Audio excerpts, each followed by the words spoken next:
On the hit list this time, 9 top live acts who cross genres and generations as they make the crowd go wild. I am awesome! Woo! Rock and roll! The pint-sized popster from Pennsylvania always felt she was destined for something special. I don't know, it's so funny. Like, I think about that sometimes. When I was little, I was like, all right, I'm gonna grow up, I'm gonna change the world, I'm gonna be a rock star. Born Alecia Beth Moore, Pink's Vietnam veteran dad Jim passed down his love of music and penchant for partying. But even though her mum may have despaired of the wild teenager who tried heroin and had a lesbian lover before she was 16, Pink always believed she'd be a star. Much to her parents' relief, she was right.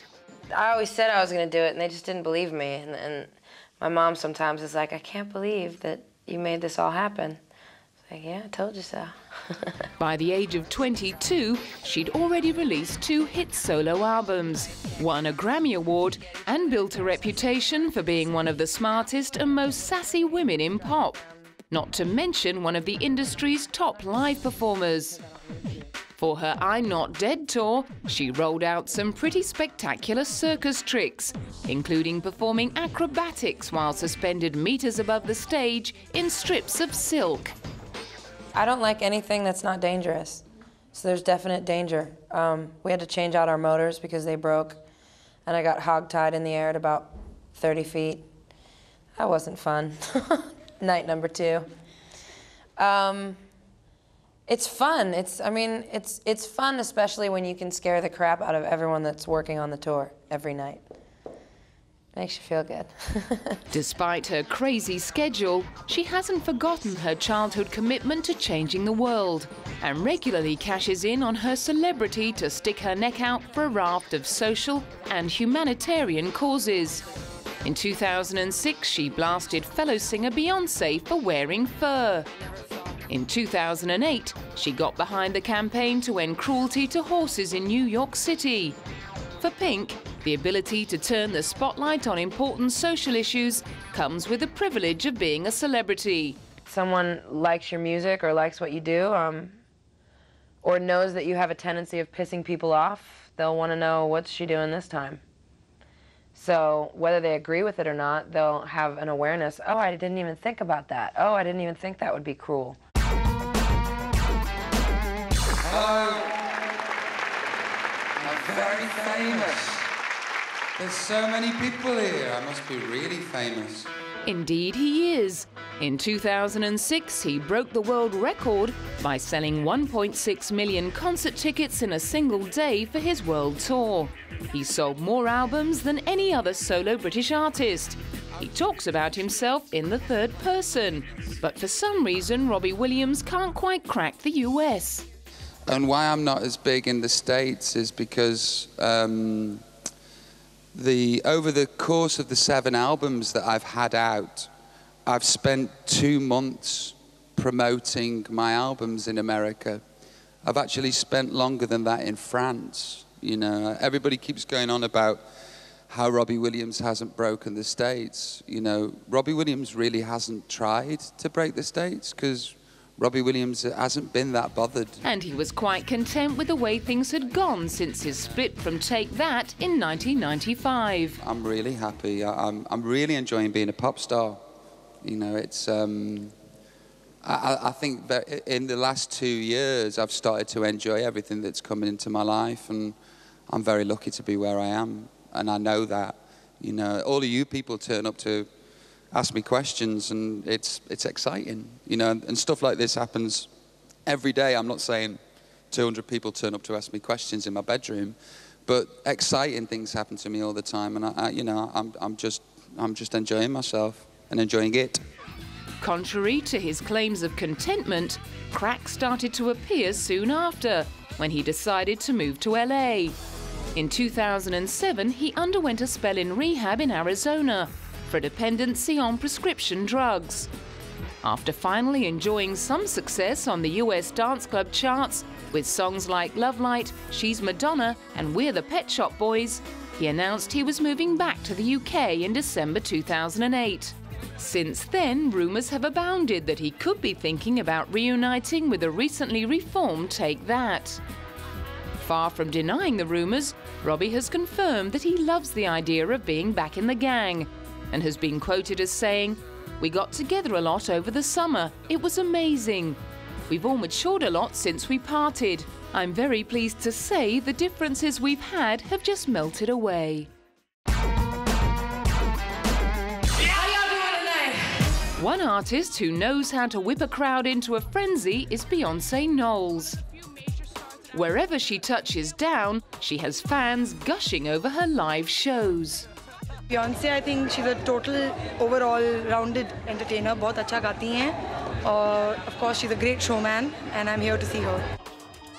Beyoncé said of her own stage persona, "I have someone else that takes over when it's time for me to work and when I'm on stage. This alter ego that I've created kind of protects me and who I really am." Ahead of the release of her 2006 album B-Day, she held auditions for an all-female band called Sugar Mama to back her on her 2007 tour, The Beyoncé Experience. The extravagant world tour, which took in Europe, Asia and Latin America, boasted costumes by Armani, Versace, Hervé Leger and her mum Tina, who has designed her costumes since she started out as a teenager with Destiny's Child. First time I heard myself on the radio was actually picking my little sister up from school, who's not a little sister anymore, but then she was a baby, and it was all of the girls from Destiny's Child. And as soon as we pulled up, the bell rang, and we heard "No, no, no" on the radio, and we ran out of the car. We ran around the car and dropped everything and were screaming, and it was like a movie scene. Destiny's Child, which also included Beyoncé's childhood best friends Kelly Rowland and Latavia Robertson, went on to become the biggest-selling female group of all time, winning Beyoncé a swag of Grammy Awards. In 2001, at the age of 20, she also became the first black woman to win Songwriter of the Year from the American Society of Composers, Authors and Publishers. At 25, the overachieving songstress had built up a phenomenal CV. Aside from the musical accolades, she'd begun putting together an impressive film career, which began with the made-for-TV film Carmen Hip Hop. Other movies have included the Austin Powers sequel Goldmember, The Pink Panther and Dreamgirls. Back in the spotlight in a big way at the end of 2008, she was celebrating her starring role as Etta James in The Story of Cadillac Records, and the release of her third studio album, I Am Sasha Fierce.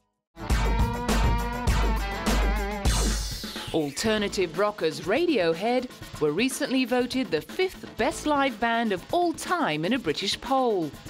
Back in 2002, they took out the auspicious title of Best Band in the World at London's Q Awards. Despite garnering such lofty accolades over the course of the past 18 years for their classic albums like OK Computer, The Bends and Kid A, the boys from Abingdon have struggled to get their just rewards from record companies. We basically signed away the copyrights to all our recordings, and we knew we were doing that. And you know, only the really very few, very successful artists ever get their copyrights back. But that, to me, has always been. I've always felt that you know, we understood the agreement we were going into, but I've always felt we'd never had a choice. There was something fundamentally unfair about that. After releasing 6 albums and a greatest hits, they decided it was time to take matters into their own hands and decided to release their 7th album in rainbows over the internet, and were very pleased with the result. With Radiohead, we've done a load of webcasts, which are always inspiring. We now have the ability to literally record a track in a day if we were able to do that, mix it, press a button, it's out there, that moment. So those are incredibly exciting times. Instead of setting a price for the downloads, fans were invited to decide what they were worth. I would pay $10 for Radiohead. I would actually probably like pay $10, I think. I like Radiohead. Seems like a fair price. They backed up their offer of free music on the internet with a free live gig in London's East End. Having the album for free on the internet, these kind of events make Radiohead really different. The music is different, the whole approach of Radiohead is different. Love it. Proving that they were just too good to be true, they also unveiled their blueprint for environmentally friendly touring. We've bought all these crazy solar power generators that cost us a fortune. We having to ship all our equipment because we're no longer allowed to fly it. And this was all on the basis of a carbon footprint study that we had done from the last period of touring we did. When grunge legends Pearl Jam announced they would be touring outside the US for the first time in 6 years, ticket touts in London could name their price. Been a fan for like 5 years, loved every song I've ever heard. So you become a big fan over the years, and I've been waiting 6 years since their last gig. Had to be here for it.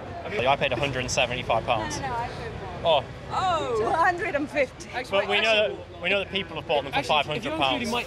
Meanwhile, over in Brazil, fans had endured an even longer wait to see their heroes. I don't know how to explain it. We've been waiting for 15 years. It's the best band in the world. That band sprang up as part of the original grunge scene in Seattle in the early 90s. And still includes original members Eddie Vedder, Jeff Ament, Stone Gossard and Mike McCready, who've been joined by ex-Soundgarden drummer Matt Cameron.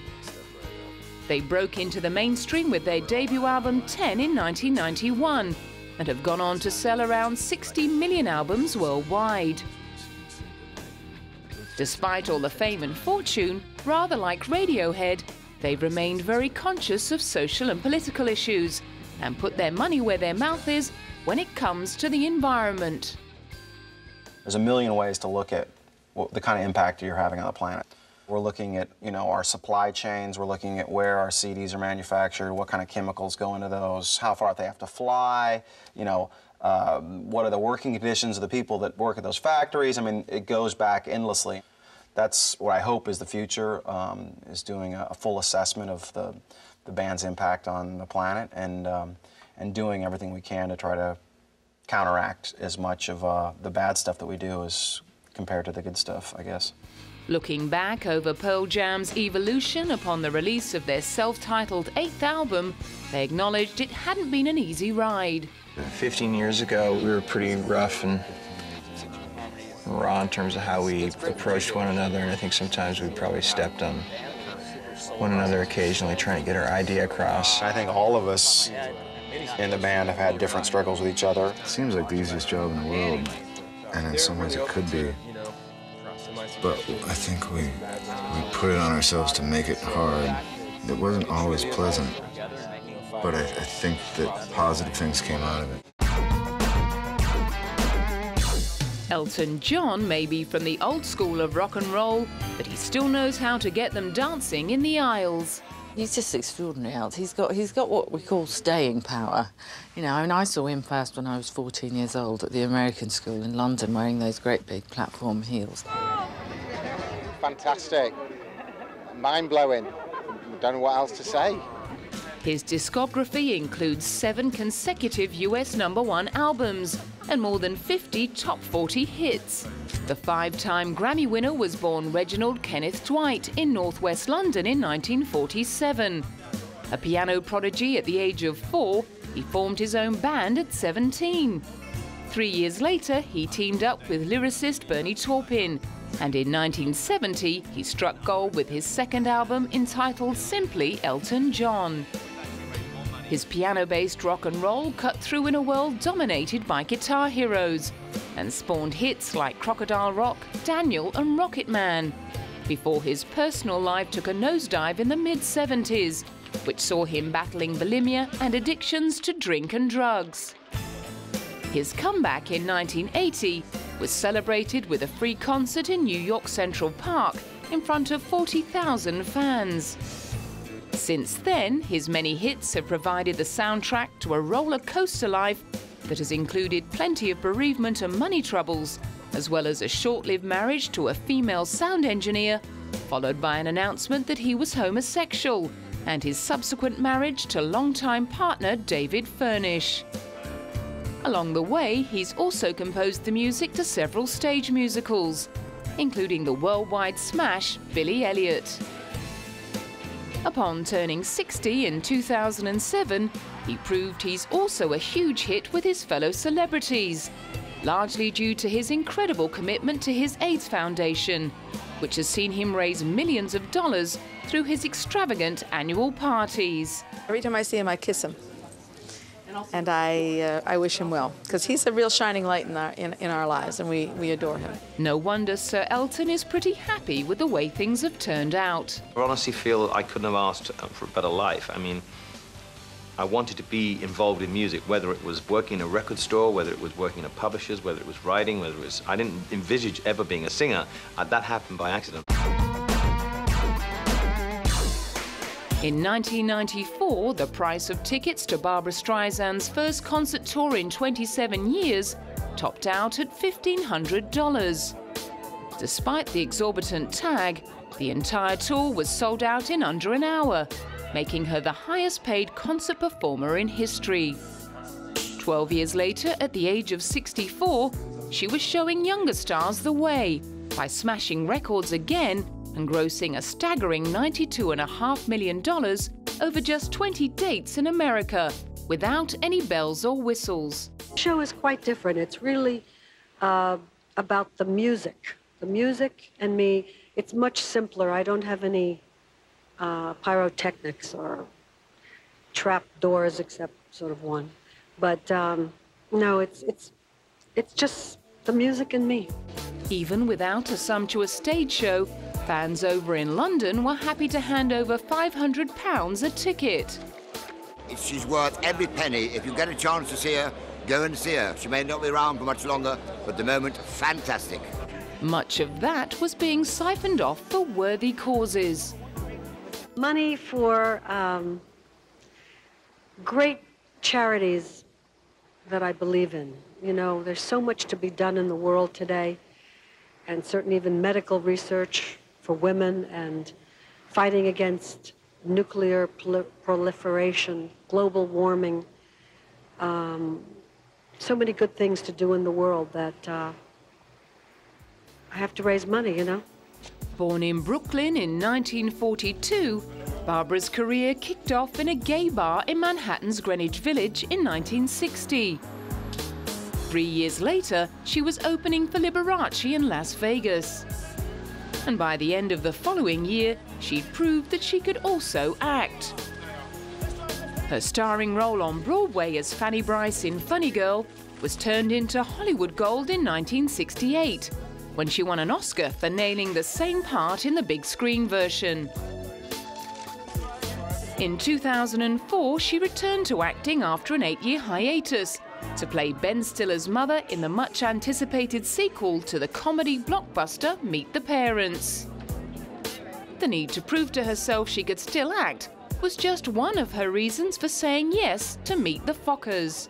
It was time to be funny, and they just really wanted me to be in it. That it was Ben wanted to be his mom, and Jay wanted to direct me, and I just thought, what the hell? You know, I didn't have to work 5 days a week, so it wasn't. Good experience. It was fun. Yeah. Family band Kings of Leon are relative newcomers to the world of headlining stadium gigs.